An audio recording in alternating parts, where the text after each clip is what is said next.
예배 자리에 나오신 동해 가족 성도 여러분, 주 안에서 환영하고 축복합니다. 우리 앞뒤 좌우로 한번 인사하겠습니다. 보고 싶었습니다. 좋은 예배자가 됩시다. 예배 드리기 전에 몇 가지 당부의 말씀, 광고 경매에서 말씀드리도록 하겠습니다. 지난 수요일 날 그 정부에서 세부 지침을 교회에다가 이렇게 권면을 했어요. 그래서 우리는 좋은 시민이 되기 위해서, 또 우리가 여러 가지 또 조심하기 위해서 몇 가지 많이 강조를 하고 또 몇 가지 세부 지침을 정했는데, 우리 교회에서는 매주 방역을 합니다. 거기에 대해서는 크게 걱정 안 하셔도 되고, 또 여러분 올라오실 때 온도 체크하고 또 명단도 다 기록하고 있고, 그래서 우리 교회만큼 잘 지키는 데가 별로 없을 만큼 잘 하고 있습니다. 예배 시간에 또 우리가 또 자리를 좀 정돈을 좀 해야 되는데, 우리가 교회에 붙은 표가 두 명 앉고, 세 명 앉고, 두 명 앉고, 세 명 앉고, 그렇게 분류를 했어요. 그래서 세 명 앉는 줄에는 그 맨 가쪽으로 앉아주시고, 또 세 명 앉는 중앙에 있는 분은 중앙에 앉고, 그 두 명 있는 분은 그 앞에 세 사람 사이에 있는 가운데 그렇게 앉으셔서 우리가 최대한 조심할 것은 조심해야 되지 않겠나 생각됩니다.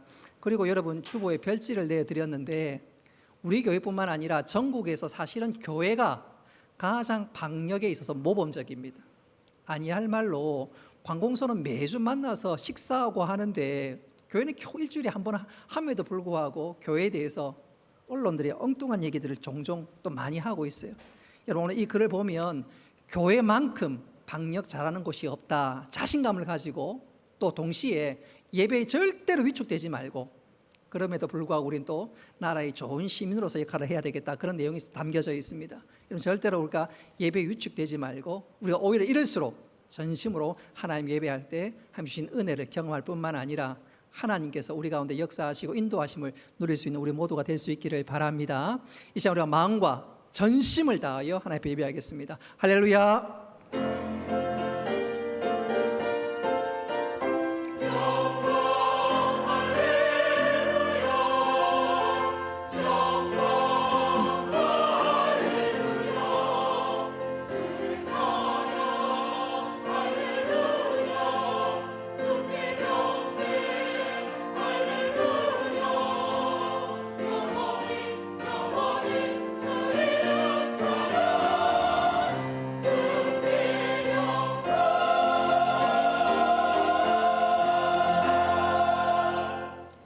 은혜로우신 아버지 하나님, 오늘 우리들에게 거룩한 주일을 허락하시고 주의 전에 나와 예배할 수 있도록 은혜 베풀어 주심을 감사합니다. 우리 예배를 받아주시고 한량없는 은혜를 허락하여 주옵소서. 미처 한 발걸음 속히 재촉하셔서 한 가지로 예배하는 귀한 시간 되도록 주장하여 주옵소서. 예수님의 이름으로 기도드리옵나이다. 아멘. 나는 전능하신 아버지, 천지의 창조주를 믿습니다. 나는 그의 유일하신 아들 우리 주 예수 그리스도를 믿습니다. 그는 성령으로 잉태되어 동정녀 마리아에게서 나시고 본디오 빌라도에게 고난을 받아 십자가에 못 박혀 죽으시고 장사된 지 사흘 만에 죽은 자 가운데서 다시 살아나셨으며 하늘에 오르시어 전능하신 아버지 하나님 우편에 앉아 계시다가 거기로부터 살아있는 자와 죽은 자를 심판하러 오십니다. 나는 성령을 믿으며 거룩한 공교회와 성도의 교제와 죄를 용서받는 것과 몸의 부활과 영생을 믿습니다. 아멘.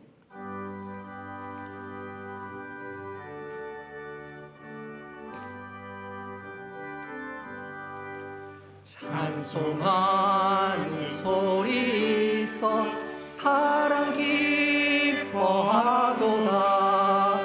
하늘 아버지의 이름 거룩하도다. 세상 사람 찬양하자.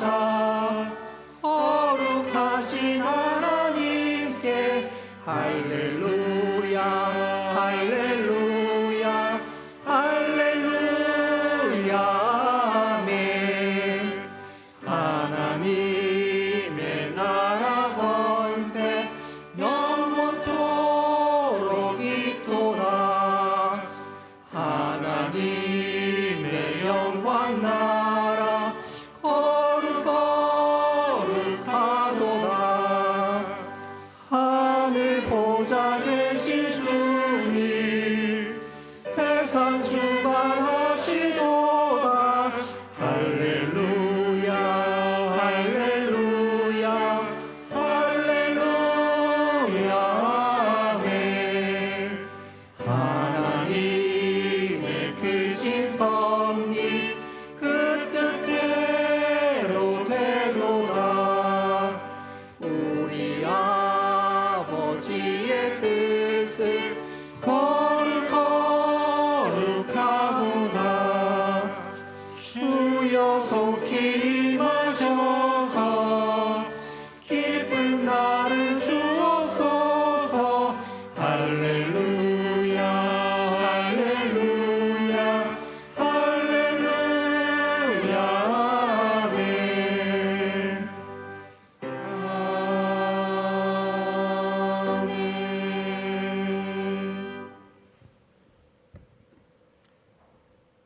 하나님 아버지 은혜를 감사드립니다. 지난 한 주간 동안도 저희들 은혜 가운데 보살펴 주시고 오늘도 이처럼 복된 날 저희들에게 허락하셔서 주의 사랑하는 자녀들이 한자리에 모여 찬송하며 예배드릴 수 있는 은혜를 베풀어 주심을 감사드립니다. 이 시간 하나님 아버지 예배를 통하여 영광을 받으시고 저희들은 은혜 충만, 성령 충만한 시간 되게 하여 주시옵소서. 코로나19로 인하여 하나님 아버지 저희들이 대문 밖 한 발자국 내딛기도 참으로 조심스럽습니다.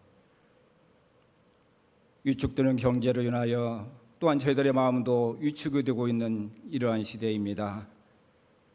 저희들의 삶의 무게가 저희들을 짓눌러 오고 있을 때에 저희들의 이성으로 저희들의 생각으로 이 문제를 해결하기보다는 이럴 때일수록 전능자이시고 창조주이신 하나님 아버지를 기억하고 하나님께 돌아오는 역사가 있게 하여 주시옵소서.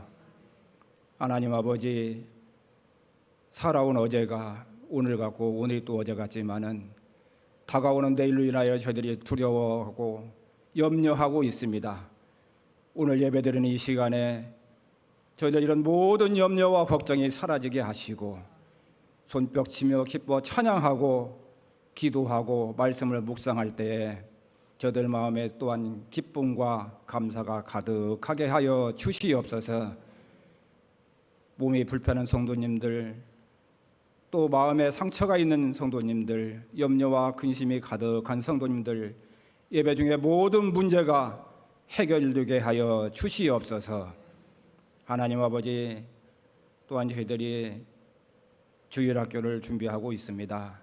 이를 위하여 기도하며 준비하는 목사님, 강도사님, 또 교사 선생님들 기억하시고 그 기도를 들어주시고 세상에서 우려하고 염려하는 눈길을 보내고 있지만은 이러한 기회를 통하여서 하나님께서 우리와 함께 하시고 지켜주시고 보호해 주시고 계심을 우리 깨닫게 하여 주시옵소서. 이런 기회를 통하여 또 우리 청소년들이 하나님을 바로 알게 하시고 앞으로 그 하나님에 대한 믿음이 우리 삶을 살아가는 동안에 무기가 되어서 하나님 나라와 이 세상 가운데서 귀하게 쓰임받는 복된 자녀들이 많이 배출될 수 있도록 은혜를 베풀어 주시옵소서. 하나님 아버지, 이 나라를 기억하여 주시기를 바랍니다. 참으로 조그만 나라입니다. 강대국들 사이에 끼어 있습니다. 그나마도 남과 북이 나뉘어져 있고 안으로는 또 좌와 우가 대립하고 화합하지 못하고 있습니다. 하나님 아버지께서 해결해 주시고 인도해 주시옵소서. 나라의 지도자들이 하나님 아버지 각자의 소신대로가 아니고 하나님의 말씀 가운데서 길을 찾게 하시고 나라와 백성을 위하여 기도하는 지도자들이 될 수 있도록 은혜를 베풀어 주시옵소서. 하나님 아버지 감사합니다. 이 시간에 사랑하는 황진성 목사님 단위에 세워주셔서 말씀을 전달해 주시니 감사합니다. 먼저 저희들 말씀을 들을 때 마음밭이 옥토가 되게 하시고 말씀을 잘 가꾸어 믿음의 풍성한 열매를 거둘 수 있도록 은혜를 베풀어 주시옵소서. 이 말씀 붙들고 세상에 나가 살 때 항상 승리하며 흔들리지 않는 믿음으로 나아갈 수 있도록 은혜 베풀어 주시옵소서. 예배를 준비하며 이 모양 저모양으로 돕는 손길들이 많이 있습니다. 기억하시고 합당한 은혜를 베풀어 주시옵소서. 예수님의 이름으로 기도드리옵나이다. 아멘.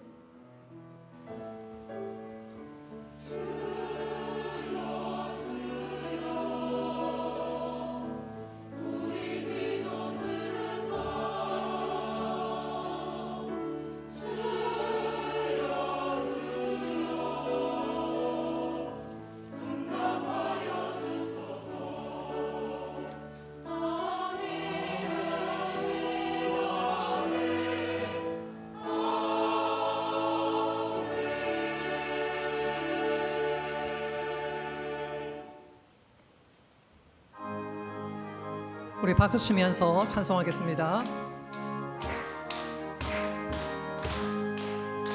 내가 매일 기쁘게 순례의 길 행함을 주의 팔이 나를 안보함이요 내가 주의 큰 복을 받는 참된 비결은 주의 영이 함께함이라 성령이 계시네 할렐루야 함께하시네 좁은 길을 걸으며 밤낮 기뻐하는 것 주의 영이 함께함이라 전을 죄에 빠져서 평안함이 없을 때 예수 십자가의 공로 힘입어 그 발 아래 엎드려 참된 평화 얻으니 주의 영이 함께함이라 성령이 계시네 할렐루야 함께하시네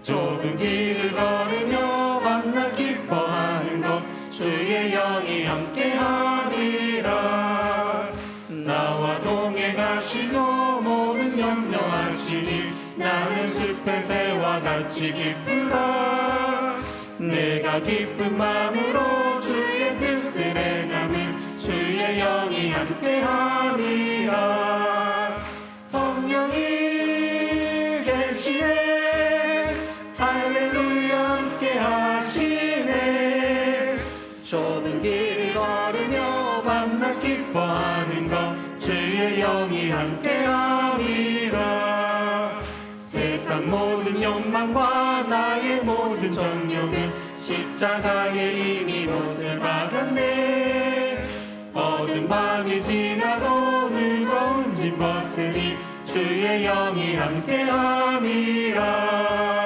성령이 계시네 할렐루야 함께하시네 좁은 길을 걸으며 밤낮 기뻐하는 것 주의 영이 함께함이라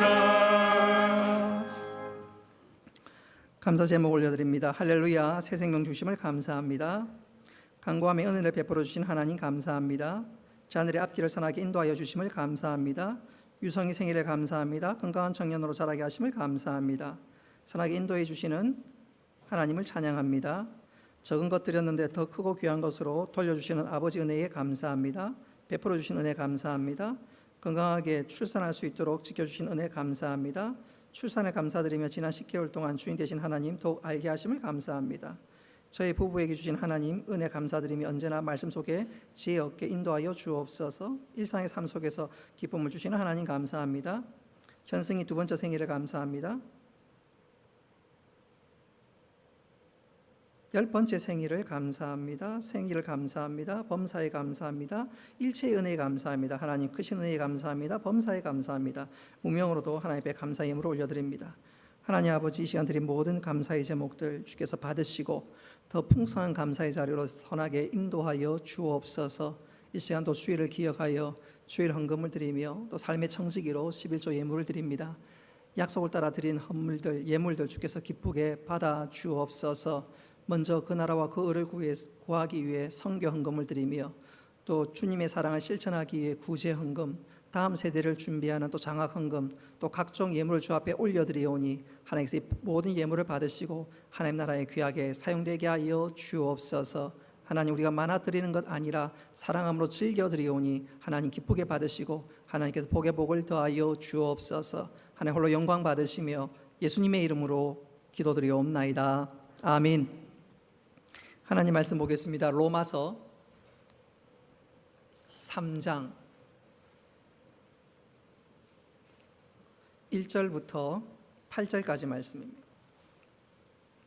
로마서 3장 1절부터 8절까지 말씀 우리 찾으셨으면 교독하겠습니다.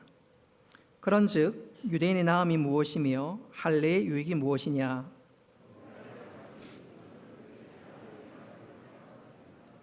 어떤 자들이 믿지 아니하였으면 어찌하리요? 그 믿지 아니함이 하나님의 미쁘심을 패하겠느냐?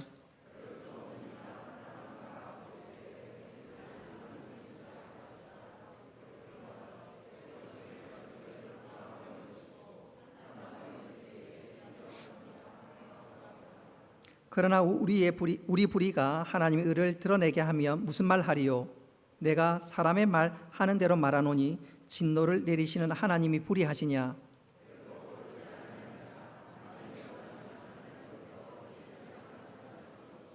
그러나 나의 거짓말로 하나님의 참되심이 더 풍성하여 그의 영광에 띄었다면 어찌 내가 죄인처럼 심판을 받으리요?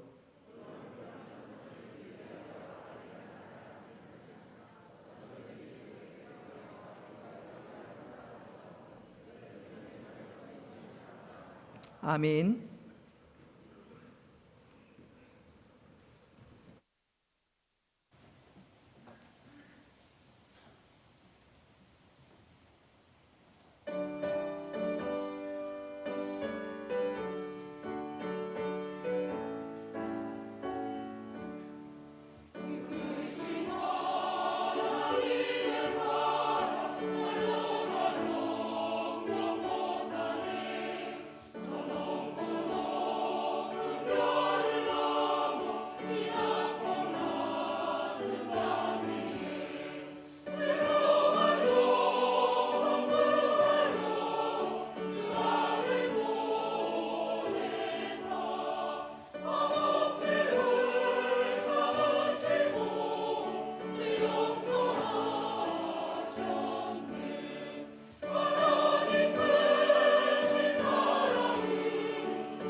하나님께서 기쁘게 받으신 줄로 믿습니다.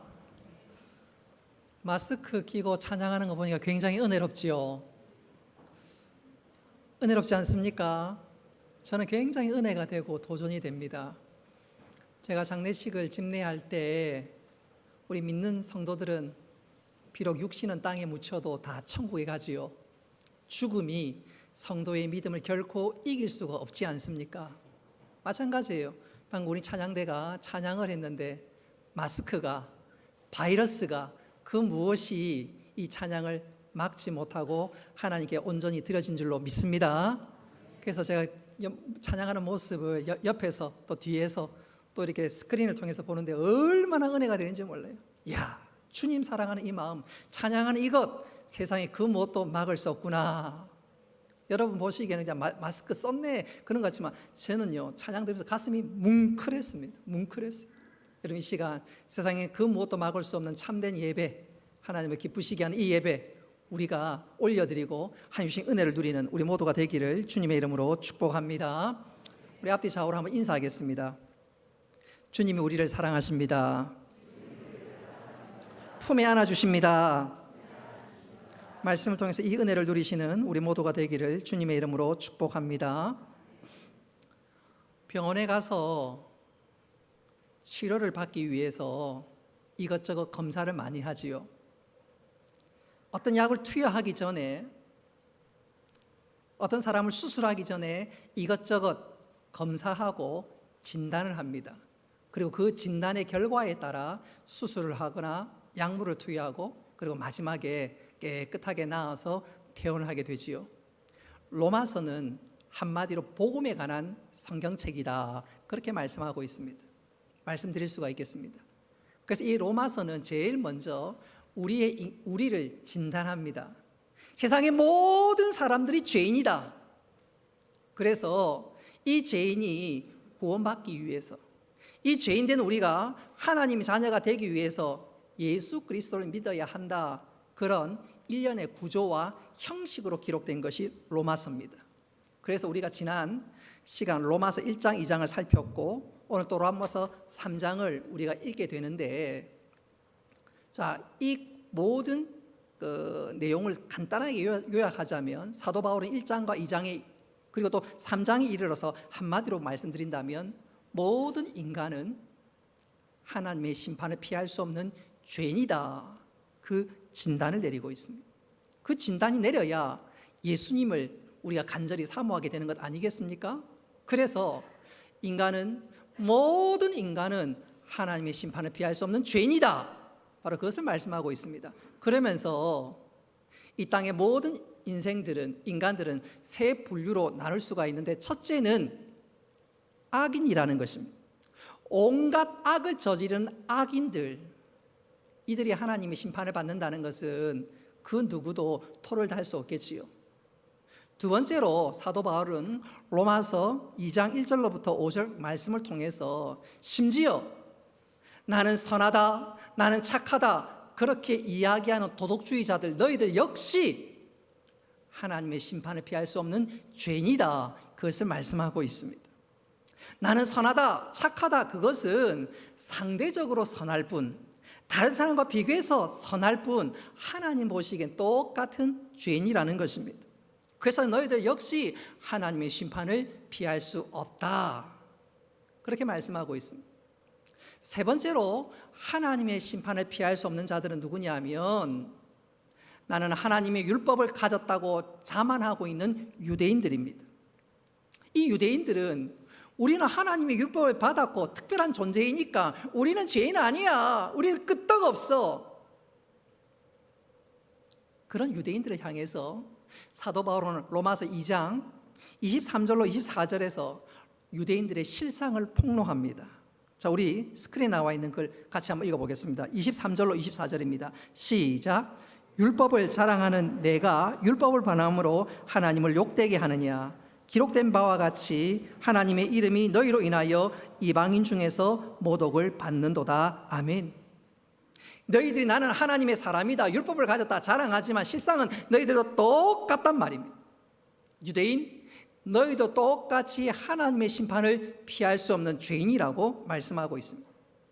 그래서 사도 바울이 이 유대인들에게 특별히 자기 신의 동족이니까 안타까운 마음으로 너희들은 겉만 번지르르 하지 말고 너희 속사람이 변화를 받아서 정말로 하나님이 인정하는 그런 사람이 되라고 간곡하게 부탁과 명령의 말씀을 하는데, 로마서 2장 28절로 29절 말씀 우리 같이 한번 읽어보겠습니다. 시작. 대저 표면적 유대인이 표면적 육신의 할례가 할례가 아니라 오직 이면적 유대인이 유대인이며. 아멘.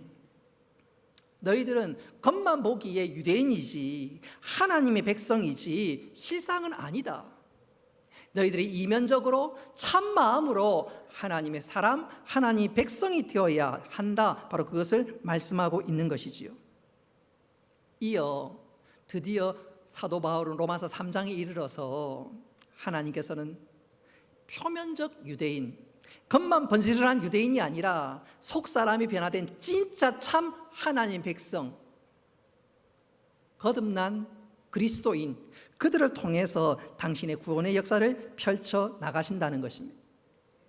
겉만 번지르하고 혈통적으로 유대인이 아니라 예수 그리스도를 영접함으로, 지난주 설교 말씀을 빌자면 진정한 그리스도인을 통해서 하나님은 당신의 백성들을 찾으시고 구원의 역사를 펼쳐 나간다는 것입니다. 좀 더 쉽게 설명하자면, 하나님은 구약시대 때 이스라엘 백성들을 통해서 이방 모든 민족들이, 야, 나도 하나님 백성 되었으면 좋겠다, 하나님을 섬기며 살았으면 좋겠다, 하나님은 이스라엘을 제사장 나라로 삼으셨습니다. 이스라엘을 구원의 모델로 특별한 민족으로 부르셨어요. 그런데 이스라엘 백성들이 그거 실패했어요. 그래서 하나님께서 새로운 이스라엘, 영적 이스라엘을 부르셨는데 그들이 바로 예수 믿는 우리인 줄 믿으시기를 바랍니다. 하나님 바로 우리를 통해서 구원의 역사를 펼쳐나가기를 기뻐하십니다. 자, 그렇다면 구체적으로 우리가 그리스도인인데 믿는 우리 가운데 하나님께서 어떤 구체적인 사람을 통해서 당신의 역사를 펼쳐나가실까요? 교회만 왔다 갔다 하는 그런 사람이 아니라 하나님께 특별히 어떠한 사람을 통해서 당신의 역사를 펼쳐나가는데, 잃어버렸던 영혼들이 주 앞으로 돌아오기를 기뻐하시는데 도대체 어떤 사람을 통해서 일하시느냐, 오늘 우리가 그것을 주목하면서 우리 역시 그런 사람이 될 수 있기를 주님의 이름으로 축복합니다. 하나님께서는 크게 두 가지 사람을 통해서 역사하십니다. 첫째, 한번 따라합시다. 하나님은 목적이 순수한 자를 통해서 역사하십니다.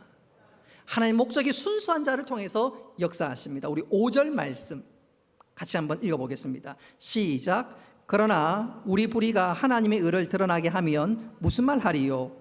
내가 사람의 말하는 대로 말하노니 진노를 내리시는 하나님이 불의하시냐. 아멘. 근데 이 5절은 사도 바울이 한 말이 아닙니다.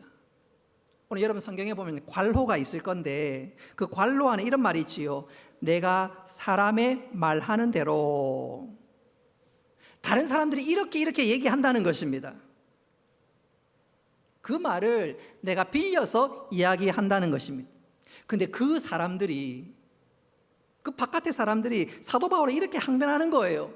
만약에 우리의 불의가 하나님의 의를 드러낸다면, 다시 말하면 우리가 불의한 것 때문에 오히려 하나님의 의가 더 깨끗하게 잘 드러난다면 결과적으로 우리가 불의한 것도 괜찮지 않느냐. 우리 불의 때문에 하나님의 의가 더 잘 드러난다면 우리의 불의도 좋은 것 아니냐. 그렇게 지금 자신의 불의에 대해서 정당화하고 있습니다. 한마디로 궤변이지요. 이런 사람들이 말하는, 이런 사람은 또 이렇게 얘기합니다. 어떻게 하면 하나님의 의를 드러낼 수 있을까? 그러면서 자신의 불의를 정당화하는데, 그들이 말하는 이렇게 해도 하나님의 의가 드러나고 저렇게 해도 하나님의 의가 드러나는데, 그러면서 어떻게 하면 하나님의 의를 드러낼 수 있을까? 많은 그렇게 겉으로 번드르르하게 얘기하지만 그들이 말하는 하나님의 의는 그들의 진짜 목적이 아닙니다. 진짜 목적은 자기 자신입니다.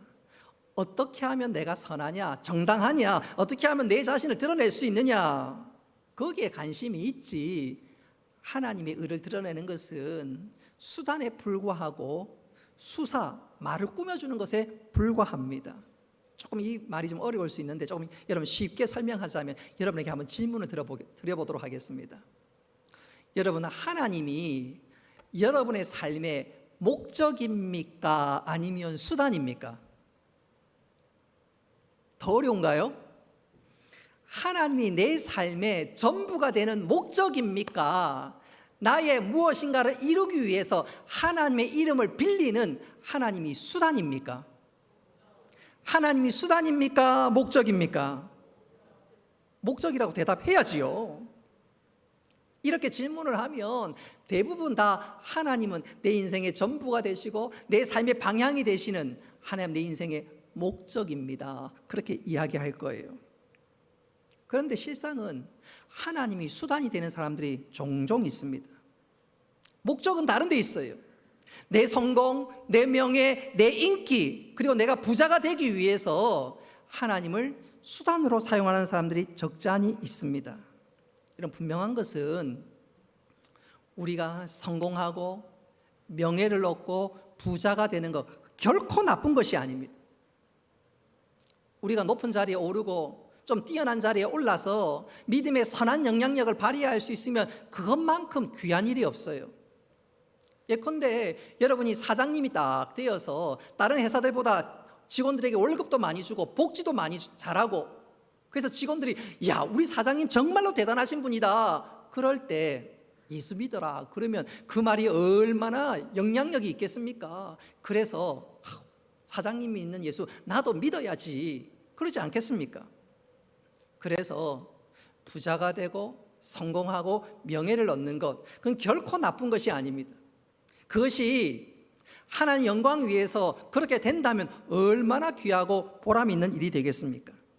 근데 그것이 목적이 아니라, 하나님이 목적이 아니라 하나님이 수단이 되면, 내가 성공하기 위한, 명예를 얻기 위한 수단이 된다면 내가 달려가는 그것은 때때로 우상이 될 수가 있습니다. 하나님이 아니라 다른 것이 목적이 되면 그것은 곧바로 우상이 됩니다. 그리고 우상이 되면 그 우상은 우리를 쉽게 파멸의 길로 인도합니다. 예컨대 인기가 우상이 된 연예인 한번 생각해 보십시오. 인기가 우상입니다. 최근에 미스터 트롯 임영웅과 그 일당들 텔레비에 얼마나 자주 나온지 몰라요. 을설에 의하면 요 몇 달 사이에만 10억 가까이 벌었다는 말도 들리더라고요. 이야, 진짜 트롯 하나 잘해가지고 이야, 정말 대단하다. 그런데 그렇게 인기 정상을 달리는 연예인들도 늘 마음 한구석에는 부담감이 있습니다. 부담감이 있어요. 혹시 내가 정상의 자리에서 밀려나면 어떻게 하지? 메뚜기도 한철이라는데 이거 혹시 한철이 되면 어떻게 하지? 늘 불안과 두려움에 사로잡혀 살아갑니다. 그러다가 그 스트레스를 이기지 못해서 또 인기가 추락하다 보면 내가 좀 쓸모없는 인생인 것 같아서 스스로 낙심하다가 그 부담감을 이기지 못해서 스스로 자살로 인생을 망치는 경우들이 있습니다. 우상이 그 인생을 파멸로 인도한 거지요. 또 우상은 우리를 종으로 만들어버립니다. 종으로 만들어버려요. 예를 들어서 돈을 우상으로 섬기는 사람, 뭐 해도 돈이 최고로 좋아, 돈이 최고로 좋아. 그래서 음식을 먹어도 항상 돈가스만 먹습니다. 돈. 여러분 좀 더 돈 해보십시오. 사는데 기쁨이 없어요. 행복이 없어요. 늘 쫓깁니다. 많이 가져도 만족함이 없습니다. 늘 자기를 몰아붙이니까 욕망의 불이 자기를 얼마나 힘들게 하는지 몰라요. 또 사람들은 자식을 우상으로 삼는 경우들이 종종 있습니다. 자식을 우상으로 섬기는 사람은 보통 두 부류로 나눌 수가 있어요. 첫 번째 부류는 어떻게 하든지 자식을 무섭게 몰아붙이고 공부하고 훈련시킵니다. 또 한 부류는 자식이 하자는 대로 다 합니다. 아이고 우리 자식. 그렇게 자식을 우상으로 섬기면 나중에 결국 자식을 불행하게 만듭니다. 여러분 자식을요 공부와 훈련에 한번 급하게 몰아붙여 보십시오. 자식이 최고다 하면서 자식을 막 몰아붙여 보십시오. 어릴 때는 말 잘 듣지요. 근데 머리가 굵어지고 커지면 그때부터 부모님의 말을 듣지 않습니다. 나중에는 폭발해 버립니다.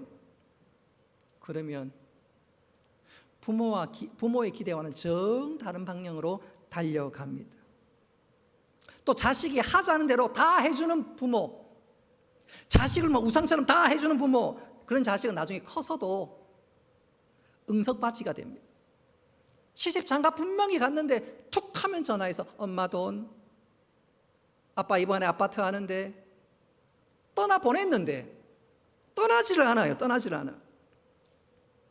자식이 하자는 대로 다 해도, 아니 자식을 내 욕심으로 키워도 우상으로 자식을 키우면 자식이 불행해지기는 자식이 불행한 길로 떨어지게 됩니다. 그럼 부모도 마찬가지예요. 부모 역시 불행합니다. 자식이 부모의 길에 자라주지 않고 성장하지 않고 그 결과가 낙심되니까 내가 인생을 헛살았다, 내가 실패했다, 그러면서 부모 역시 불행해집니다. 여러분, 우상은 이처럼 우리를 파멸로 몰든지 우리를 낙심시켜든지 우리를 종으로 만들어서 우리를 얼마나 파멸의 길로 인도하는지 몰라요. 목적이 순수하지 못하고 목적이 하나님 되지 못하고 이기적이고, 그리고 그 목적이 내 삶의 우상이 된다면 우리 인생은 비참할 수밖에 없습니다. 분명한 것은 하나님께서는 우리 모두가 또 우리 각자가 우상에 빠지지 않기를 기대하시고, 혹 우리가 우상에 빠질 수 있다면 그 자리에서 건져주시는 분인 줄 믿으시기를 바랍니다. 저는 이것을 이렇게 한번 표현해 보고 싶어요. 어느 날 하나님께서 아브라함에게 이상한 명령을 한 가지 내리십니다. 아브라함아, 독자 이삭을 데리고 내가 지시하는 땅 저 모리아 산에 가서 이삭을 제물로 바치거라. 세상에 자식을 죽여서 제물로 바치라는 이 명령, 이런 말이 어디 있어요? 하나님은 사랑의 하나님인데 어떻게 이렇게 말도 안 되는 소리를 하십니까? 아브라함이 그 하나님의 명령에 선택의 순간에 서 있습니다. 하나님의 명령을 따를 것인가? 자식을 지킬 것인가? 둘 중에 하나를 택해야 합니다. 그런데 아브라함은 믿음의 사람이었습니다. 할렐루야.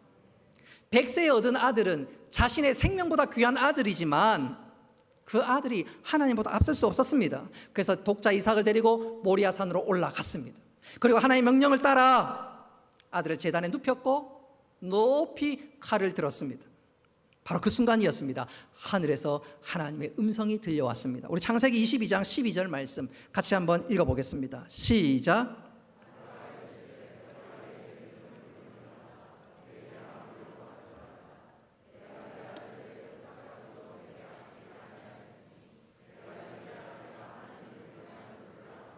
아멘. 하나님이 찾아오심으로 독자 이삭은 죽지 않고 살아났습니다. 그런데 이 순간에 아무도 죽지 않은 것은 아니에요. 이 순간에 아브라함 마음속에 깊이 도사리고 있는 자식 우상이 죽었습니다. 할렐루야.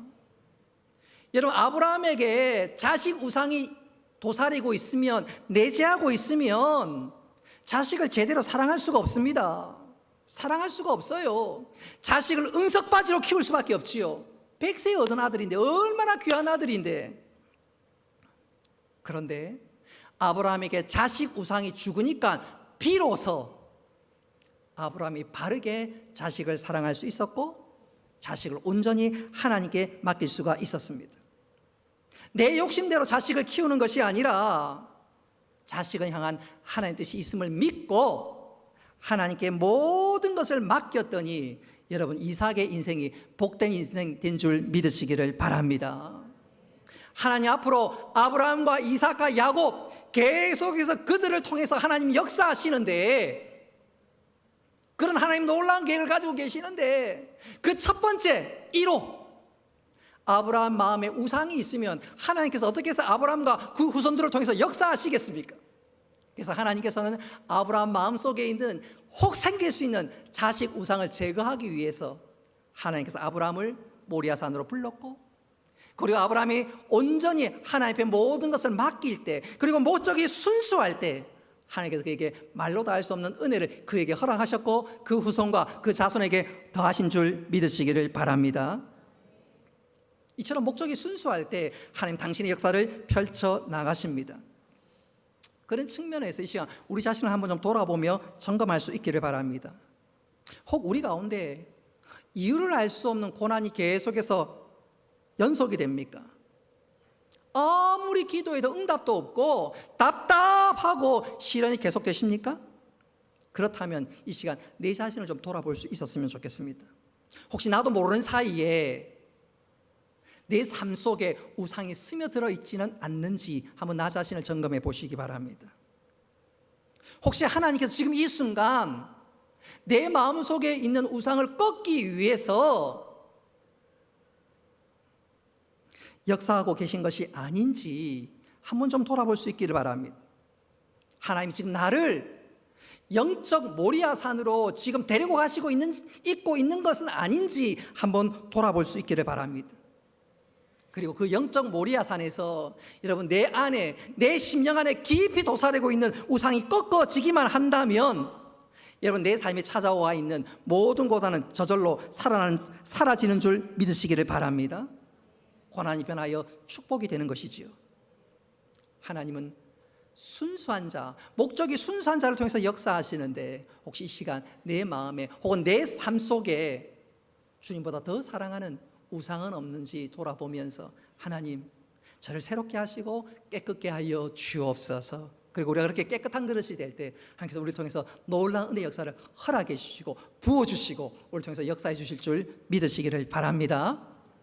두 번째로 하나님은 한번 따라하겠습니다. 방법이 순수한 자를 통해서 역사하십니다. 하나님 방법이 순수한 자를 통해서 역사하십니다. 우리 7절 말씀 7절 함께 읽겠습니다. 시작. 그러나 나의 거짓말로 하나님의 참되심이 더 풍성하여 그의 영광이 되었다면 어찌 내가 죄인처럼 심판을 받으리요? 또는 그러면 선을 이루기 위하여 악을 하지 않겠느냐? 여러분 7절 역시도 바울이 한 말이 아니에요. 사람들이 또 바울에게 궤변을 늘어놓는 거예요. 자, 우리가 선을 이루기 위해서 악을 행하자. 다시 말하면 목적이 선하면 방법은 그 어떤 것 해도 상관없다는 말이지요. 목적이 좋으면 방법은 정당화될 수 있다는 말입니다. 그런데 이것은 결코 바람직하지가 않습니다. 예컨대 2차 세계대전을 일으켰던 히틀러가 수백만 명을 죽여놓고 사람들이 이렇게 많이 죽었으니까 인구 과밀이 해소되지 않았느냐?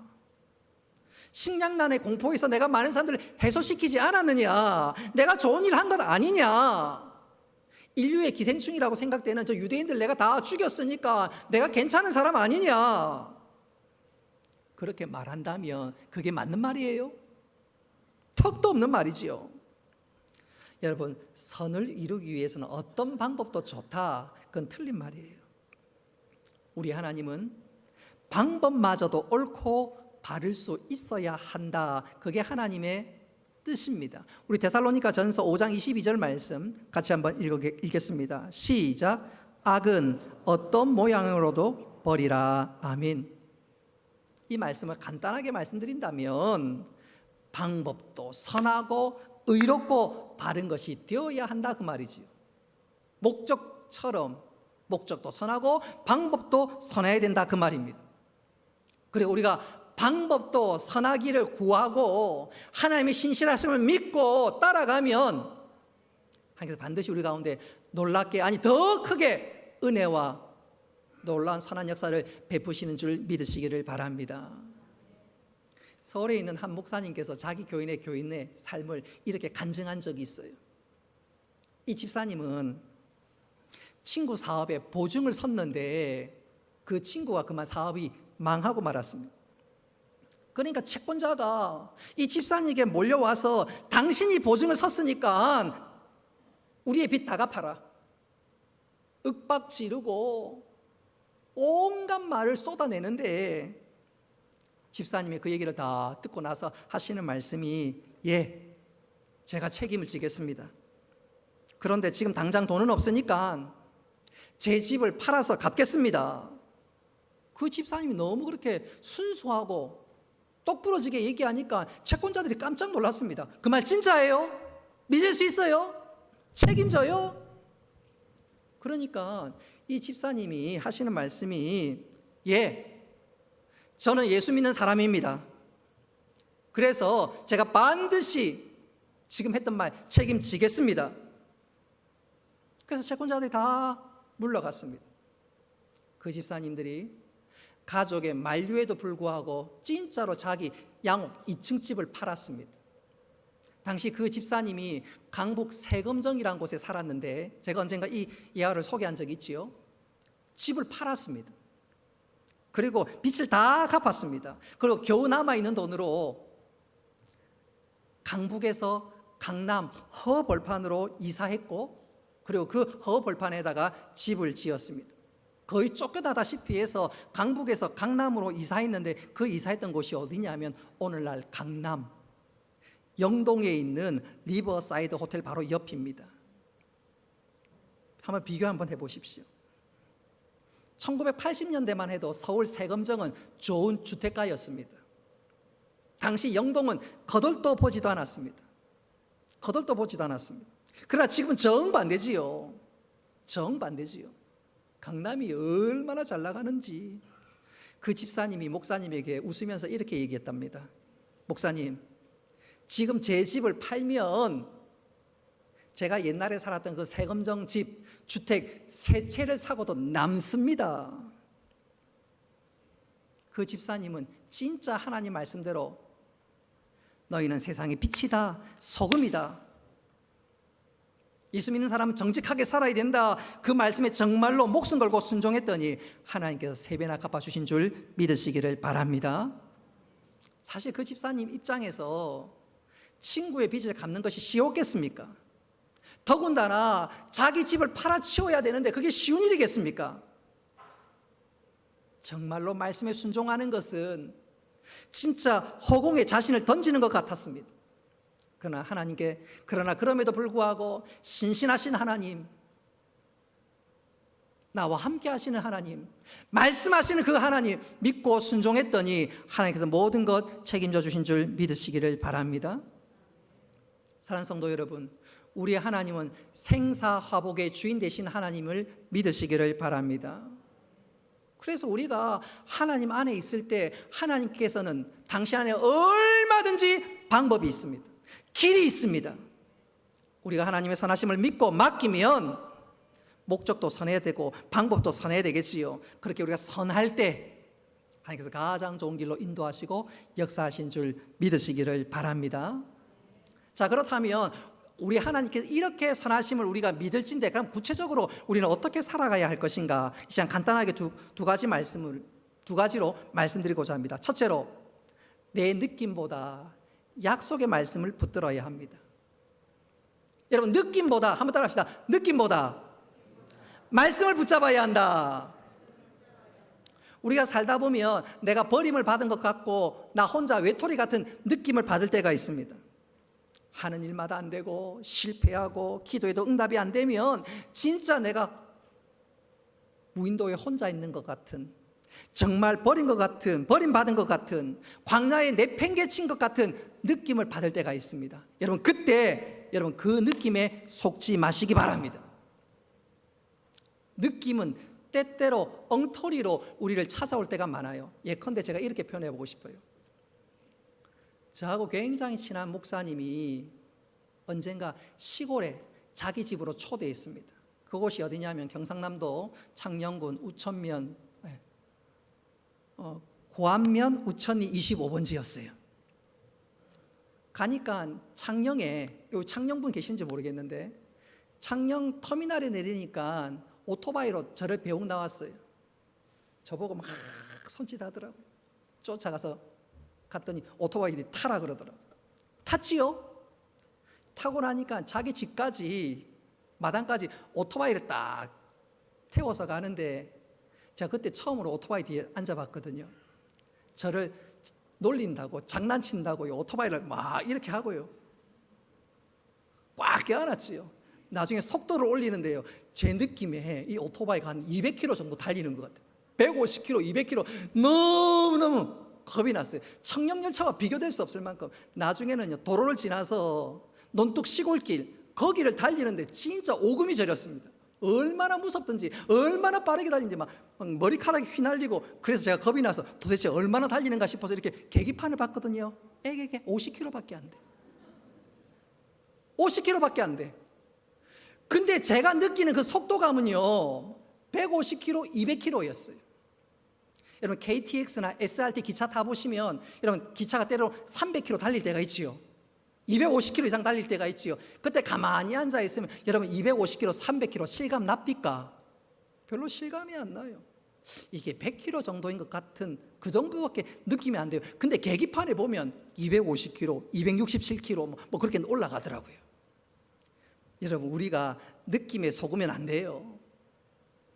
KTX, SRT가 훨씬 빠른데 그거는 겨우 한 100km밖에 안 느껴지고, 오토바이는 50km밖에 안 되는데 느낌은 150km, 200km 같고, 아니 죽을 것 같고.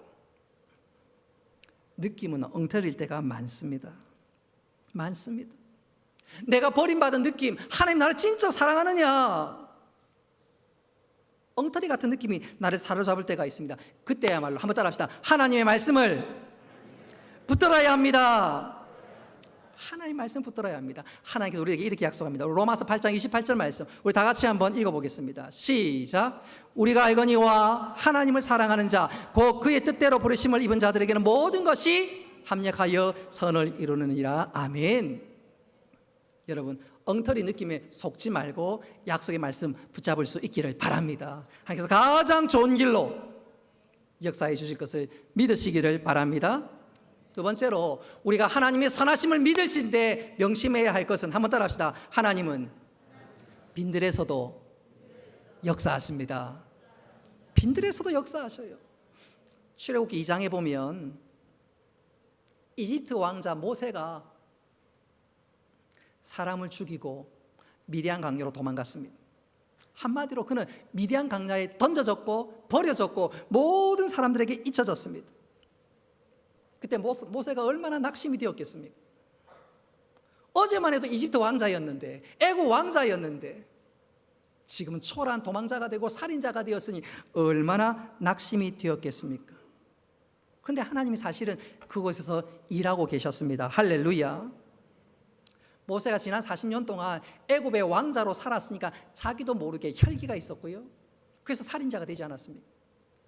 또 왕자가 되다 보니까 얼마나 교만하고 오만한지, 근데 그 모든 혈기와 교만과 오만과 그 모든 것이 깨어진 곳이 어디냐? 바로 광야, 바로 그 빈들이었습니다. 앞으로 모세는 출애굽의 영도자가 되고 지도자가 될 사람인데 혈기가 있으면 어떻게 해요? 오만함과 교만함이 있으면 어떻게 해요? 하나님을 전심으로 의지하고 백성들을 사랑하는 온유함이 있어야 되는데, 그거 깨뜨린 곳이 어디냐면 하나님께서 광야에서, 빈들에서 그를 준비시키고 연단시켰던 것입니다. 그래서 모세에게 있어서 광야, 빈들은 버려지고 잊혀진 것이 아니라 그것은 변장된 축복의 장소였습니다. 그의 인생의 공백기가 아니라 하나님께서 그를 가장 귀하게 다듬었던 변장된 축복의 시간이었습니다. 창세기 37장에 등장하는 요셉도 마찬가지입니다. 요셉이 어느 날 형들에게 버림을 받습니다. 요셉의 형들이 요셉을 죽이려고 깊은 웅덩이를 팠고, 그리고 그곳에 정말로 죽이려고 던져버렸습니다. 그때 얼마나 형들이 무서웠겠습니까? 형님들이 무서웠겠습니까? 그런데 놀랍게도 요셉은 그 구덩이에서 비로소 하나님을 의지하는 법을 배웠습니다. 전심으로 하나님을 찾았다, 그 말이에요. 사실 그동안 요셉은 아버지의 특별한 편애를 받아서 형들이 입지 못하는 채색 옷을 입었고 응석바지로 자랐습니다. 요셉은 아버지 야곱만 있으면 모든 것이 다 해결되는 그런 아들이었습니다. 그런데 그 구덩이에 빠지고 나니까 정말로 필요한 것은 인간 아버지가 아니라 하늘 아버지였구나, 비로소 깨닫습니다. 그렇습니다. 요셉에게 있어서 구덩이는 단순한 구덩이가 아니라 하나님을 전심으로 의지하는 축복의 현장이었습니다. 할렐루야. 바꿔 얘기하자면 하나님은 구덩이에서도 일하고 계셨습니다. 빈들, 인생의 구덩이, 그것은 진짜로 인생을 파괴하거나 망치는 것이 아니라 하나님께서 당신의 사람을 다듬으시고 준비시키는 특별히 변장된 축복의 시간이었습니다. 한마디로 그 구덩이와 빈들은 은혜의 공장이었습니다. 그를 완전히 변화시키는. 여러분, 이 하나님이 나의 하나님, 우리의 하나님인 줄 믿으시기를 바랍니다. 혹시 내가 구덩이에 빠지고 있는 것 같고